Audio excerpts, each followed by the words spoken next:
प्रिय धनु राशि के दर्शकों, सादर अभिनंदन बंदन। इसी 28 दिसंबर को शनिवार की रात्रि में धनु राशि के लिए ग्रहों के मंडल में यानी ग्रह मंडल में एक बहुत ही अच्छी और दूरगामी परिणाम लाने वाली घटना घट रही है। यह घटना आपको आगामी 13 दिनों में आपके जीवन में बहुत बड़ा उलटफेर कर सकती है। कैसे करेगी और क्या है यह घटना, इसी विषय पर हम चर्चा करेंगे आज के वीडियो में। परंतु उससे पहले मेरे पिछले वीडियो जो मैंने अपनी धर्मपत्नी के जीवन रक्षा हेतु डाला था, और चूंकि उन्हें कैंसर है जिसकी कुछ रिपोर्टें आप अभी भी स्क्रीन पर देख सकते हैं, तो काफी लोगों ने हमें आत्मबल भी दिया प्रार्थना के रूप में, और आर्थिक सहयोग भी कुल मिलाकर के 6-7 लोगों ने दिया। कुछ ने अच्छा दिया, कुछ ने कम दिया, वह अलग बात है, लेकिन दिया।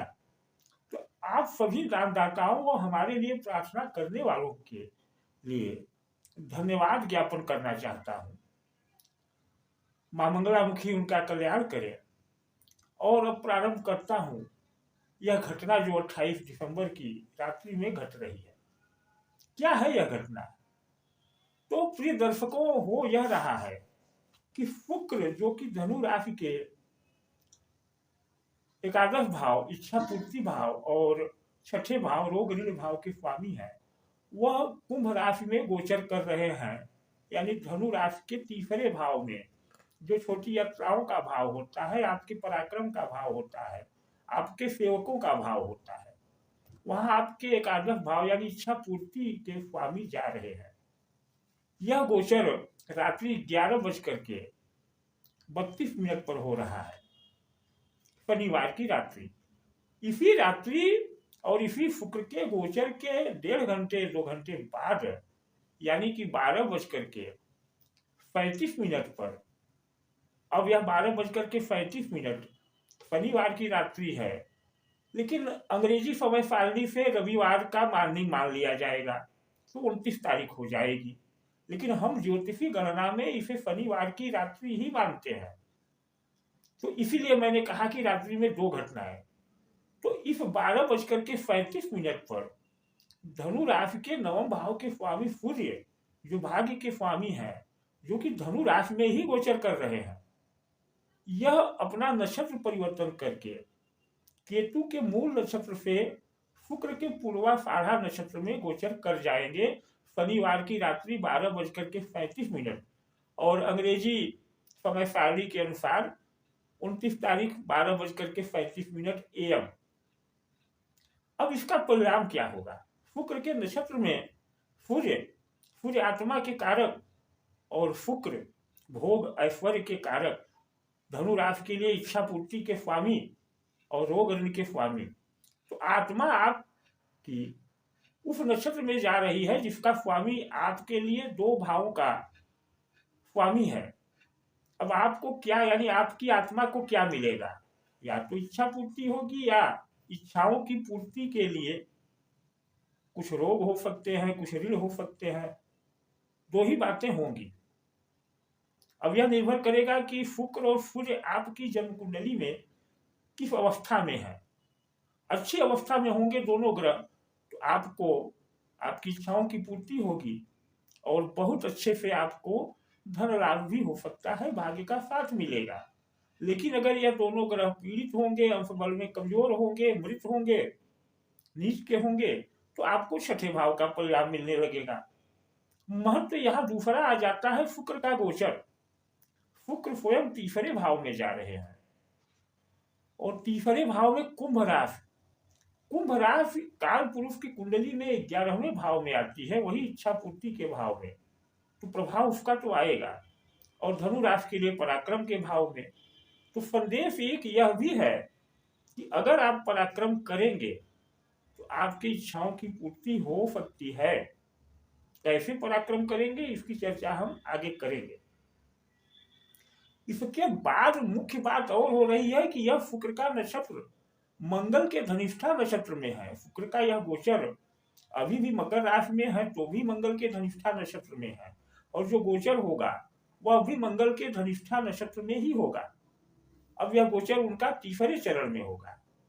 किसी भी नक्षत्र के 4 चरण होते हैं, तीसरा चरण बड़ा महत्वपूर्ण होता है, क्योंकि वह आधे के बाद यानी कि प्रौढ़ावस्था कही जाती है, उस स्थान पे गोचर हो रहा है। तो यहाँ शुक्र आपको मंगल के अनुसार परिणाम देंगे। अब मंगल आपकी कुंडली में, धनु राशि की कुंडली में पंचम भाव और द्वादश भाव का स्वामी है। तो अगर आपकी कुंडली में मंगल सही हो जाए तो सारा कल्याण हो सकता है, क्योंकि शुक्र प्रभावी अवस्था में जा रहे हैं, क्योंकि मंगल साहस का कारक है, मंगल बल का कारक है, मंगल ऊर्जा का कारक है। तो इधर दूसरे ऊर्जा के कारक जो सूर्य है, जो प्रमुख है, राजा है, वह शुक्र के नक्षत्र में जा रहे हैं, तो शुक्र को भी ऊर्जा देंगे, क्योंकि ऊर्जा जिस स्थान पर जाएगी वहां ऊर्जा तो फैलाएगी। और मंगल स्वयं और शुक्र स्वयं ऊर्जा वाले घर में ही जा रहे हैं, क्योंकि पराक्रम का भाव है तो ऊर्जा का ही भाव है। स्थितियां सिर्फ इतनी बननी है कि अगर आपने ऊर्जा को ग्रहण, शक्ति को ग्रहण कर लिया, तो 13 दिनों में, जो सूर्य 13 दिन रहेंगे शुक्र के नक्षत्र में, इन 13 दिनों में आप अपने में बहुत बड़ा परिवर्तन, अपनी परिस्थितियों में बड़ा परिवर्तन कर सकते हैं। लेकिन यह ऊर्जा कैसे प्राप्त करेंगे? तो जैसा मैं अपने पिछले कई वीडियो में बता चुका हूं कि धनु राशि के लिए मंगलामुखी का जो आशीर्वाद है वह 12वें भाव से कनेक्टेड मंगल से है, पंचम भाव से कनेक्टेड मंगल से है। मंगल में ही शुक्र है, शुक्र ही जरूरी है धनु राशि के लिए, क्योंकि शुक्र खराब तो रोग ऋण शत्रु छठा भाव, और मंगल अच्छा तो एकादश भाव यानी इच्छाओं की पूर्ति। तो यह शुक्र का संबंध भी 12वें भाव से होता है। इसके लिए मैं बता चुका हूं पहले भी, सैया यंत्र जो आपकी कुंडली के अनुसार होता है। मेरे पिछले वीडियो को देख करके 15 लोगों ने इस यंत्र को स्वीकार किया और उनको भेजा भी जा चुका है। यंत्र आपके स्क्रीन पर दिख रहा है। यह यंत्र कुछ अलग से बना नहीं हुआ है, भ्रम में न रहे। यह आपकी बर्थ चार्ट ही है, भोजपत्र पर अंकित, जहां शुक्र और मंगल को और सूर्य को जागृत किया जाता है मंत्रों के द्वारा अभिमंत्रित होकर के। और इस यंत्र को आपको अपनी सैया पर रखना है। बहुत छोटा सा व्यय है, मात्र 2100 रुपये लोगों ने इसे स्वीकार किया, और देखिए यह रसीद है जो लोगों को भेजी जा चुकी है। तो इस यंत्र का प्रथम प्रयोग तो यही था कि आप जब सूर्य आपके शुक्र के नक्षत्र में है, जो लोगों ने प्राप्त कर लिया है अच्छी बात है, जो नहीं प्राप्त कर सकते हैं वह भी प्राप्त करें, क्योंकि शुक्र के नक्षत्र में सूर्य अगले 13 दिनों तक भी रहेंगे। और यह यंत्र 3 दिनों की जाप और सिद्धियों द्वारा सिद्ध होता है। साथ ही इन 13 दिनों में जब सूर्य शुक्र के नक्षत्र में है, शुक्र मंगल के नक्षत्र में है, तब जो है अगर यह यंत्र का निर्माण हो रहा है तो यह बहुत प्रभावी होगा। और यह 13 दिन यानी 28 दिसंबर से लगभग 17 दिन आएंगे 15 जनवरी तक, जिसमें कि सूर्य राशि परिवर्तन भी कर जाएंगे 15 जनवरी को। तो यह 15 जनवरी तक में जो यंत्र बनेगा वह पूरे वर्ष के लिए आपको मतलब शक्ति का, ऊर्जा का ऐसा स्रोत देगा कि आप अपने पूरे जीवन को बदल लेंगे। परिस्थितियां पूरी तरह से बदल जाएंगी, रुके हुए कार्यों में प्रगति हो जाएगी, जो धन कहीं फंसा है वह उपलब्ध हो जाएगा। क्योंकि यह समझ ले कि ग्रहों का गोचर तभी परिणाम देता है जब आप कर्म करते हैं। बिना कर्म के कुछ भी नहीं हो सकता। ऐसा नहीं है कि ग्रह गोचर होंगे और आपका रातों रात सब कुछ बदल जाएगा। ग्रह गोचर तो होते रहते हैं, बदलना आपको अपनी ऊर्जा मंडल और आभा मंडल को है। अगर ऊर्जा नहीं है तो नहीं बदलेगा, कुछ भी नहीं बदलेगा। अब ऊर्जा आएगी कहां से? ऊर्जा आती है उपायों से। ग्रहों के परिणाम मिलते हैं ऊर्जा के रूप में। अगर ग्रह आपकी कुंडली में बलहीन है तो गोचर होता रहे कुछ नहीं होगा, तो आपको ऊर्जा लेनी होगी ग्रहों की, और यह मिलते हैं यंत्र के माध्यम से, जिसमें सर्वश्रेष्ठ यंत्र है यह सैया यंत्र। क्यों? क्योंकि रात्रि का काल जो होता है वह एक रिचार्ज करने का समय है। जैसे कि गाड़ी की बैटरी रिचार्ज होती है, उसी तरह से रात्रि में जब आप विश्राम करते हैं तो आप रिचार्ज होते हैं अगले दिन की ऊर्जा के लिए। अगले दिन की यह ऊर्जा आपको अपने बेड से ही मिलती है। चंद्रमा का वह समय होता है, चंद्रमा मन है, ऊर्जा मन को ही मिलती है। तो जब ऊर्जा मन को मिलेगी तो मन के समय में मिलेगी, और वही ऊर्जा आप दिन में कार्यान्वित करते हैं।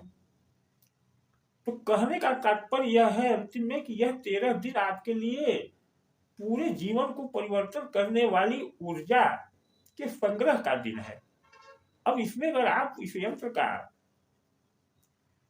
अपना अनुष्ठान करा लेते हैं तो यह यंत्र आपको पूरे वर्ष में एक ऐसी ऊर्जा देगी जो आपको बदल देगी, पूरी तरह से बदल देगी। छोटा सा व्यय है, आप करके देख सकते हैं।